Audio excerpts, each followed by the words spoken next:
नमस्कार हरि प्रेमियों, माइंडफुल भक्ति चैनल में आपका स्वागत है। हरि प्रेमियों, कैसे हैं आप? उम्मीद है आप सब अच्छे होंगे। आइए आज का प्रसंग शुरू करते हैं। मंथरा कौन थी और भगवान राम से मंथरा ने किस जन्म का बदला लिया? दोस्तों, वीडियो को अंत तक जरूर देखना।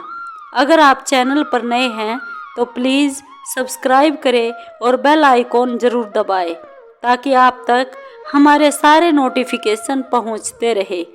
हरि प्रेमियों, आइए जानते हैं मंथरा कौन थी और भगवान राम से उसने किस जन्म का बदला लिया।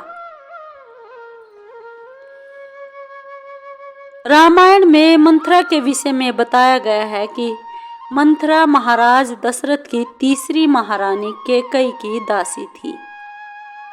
श्री राम को 14 वर्ष का वनवास दिलाने में मंथरा की प्रमुख भूमिका रही थी और 14 वर्ष का वनवास भगवान राम ने मंथरा के कारण ही भोगना पड़ा था।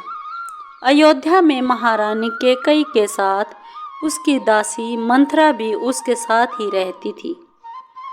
मंथरा और कैकेयी का संबंध इतना अटूट, इतना प्रबल था कि वे एक दूसरे के बिना रह नहीं पाती थी और दोनों एक दूसरे के बहुत ही करीब और हर एक बात एक दूसरे को बताती थी और एक दूसरे की बात भी मानती थी। इसलिए मंथरा के कहने पर कैकेयी ने महाराजा दशरथ से उनके दिए गए वचनों में उलझाकर भगवान श्री राम के लिए 14 वर्ष का वनवास और भरत के लिए राजपाट मांगा था।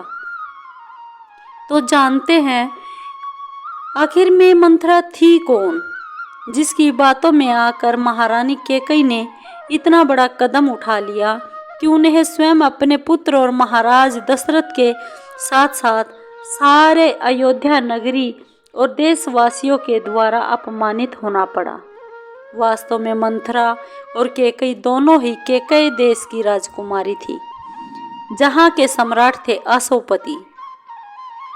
उनकी पुत्री का नाम कैकेयी था, जबकि सम्राट अशोपति के एक भाई थे जिनका नाम था बृहद्रथ और उनकी भी एक पुत्री थी जिसका नाम था रेखा।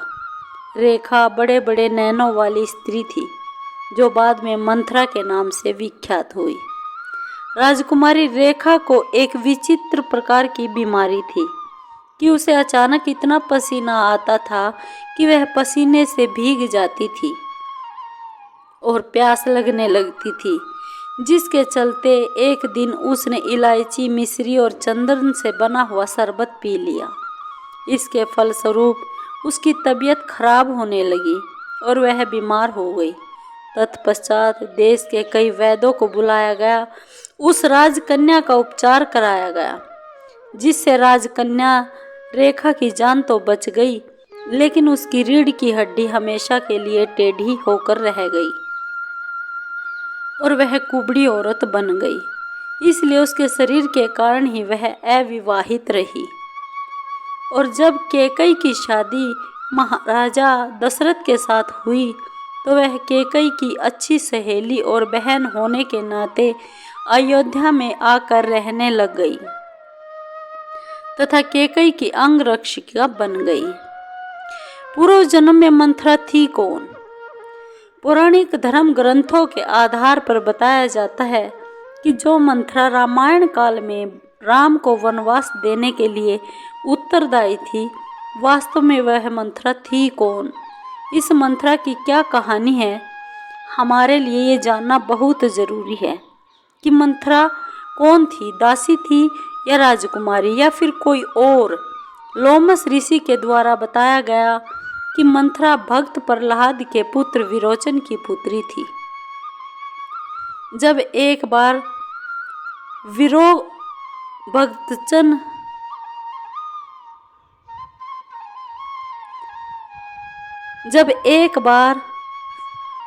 भक्तवचन और देवताओं के बीच युद्ध हुआ तो विरोचन ने देवता पर विजय प्राप्त की थी, किंतु कुछ ही समय पश्चात देवताओं ने एक षड्यंत्र रचा तथा ब्राह्मण स्वरूप धरकर विरोचन से भिक्षा में उसकी आयु ही मांग ली।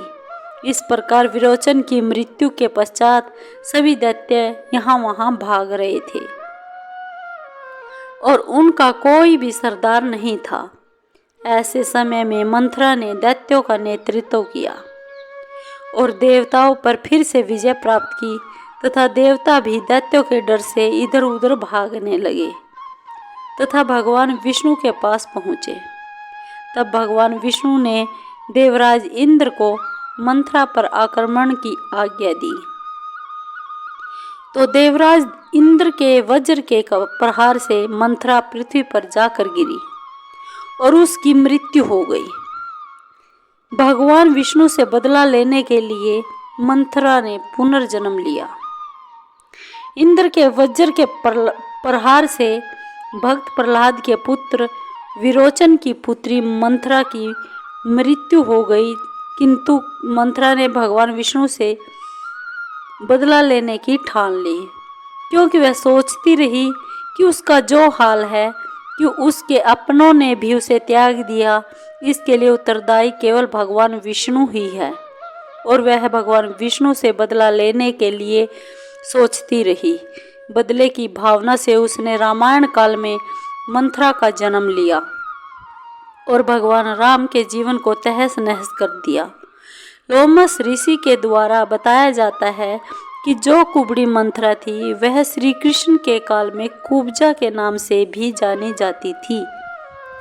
वाल्मीकि रामायण में वर्णन किया गया है कि मंथरा वास्तव में एक गंधर्व कन्या थी, किंतु इस बात की पुष्टि नहीं थी वह कहाँ से आई है, उसके पति कौन थे।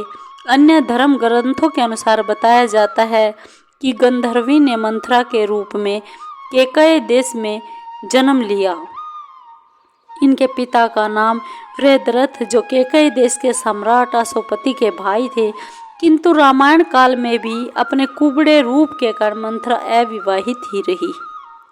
पौराणिक धर्म ग्रंथों के आधार पर बताया गया है जब पृथ्वी लोक पर अनाचार, अधर्म, अनीति का सम्राट फैला हुआ था तथा चारों राक्षसों के घोर अत्याचार के कारण ऋषियों तथा आम लोगों का जीना मुश्किल हो गया था, उस समय सभी देवी देवता ब्रह्मा जी के पास पहुँचे।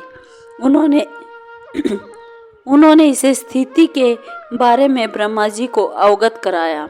तब ब्रह्मा जी ने कहा कि तुम सभी देवी देवताओं जाकर पृथ्वी पर वानर, भालू आदि का रूप धारण करो और भगवान विष्णु श्री राम रूप में जन्म लेंगे, इसलिए जाकर राक्षसों के संहार में आप सभी उनकी सहायता करो। ऐसा सुनकर देवताओं ने गंधर्वी से प्रार्थना की कि तुम धरती लोक पर जाकर मंथरा के रूप में जन्म लो और भगवान श्री राम को 14 वर्ष वनवास अपनी भूमिका अदा करो, जिससे राक्षसों का संहार हो सके। इस प्रकार मंथरा एक गंधर्व कन्या थी तथा जिसकी मुख्य भूमिका श्री राम को वनवास देना और राक्षसों का संहार करवाना था। दोस्तों, आपको ये वीडियो कैसी लगी? अगर आपको वीडियो अच्छी लगी हो तो लाइक कीजिए, शेयर कीजिए और कमेंट ज़रूर कीजिए, सब्सक्राइब कीजिए। धन्यवाद।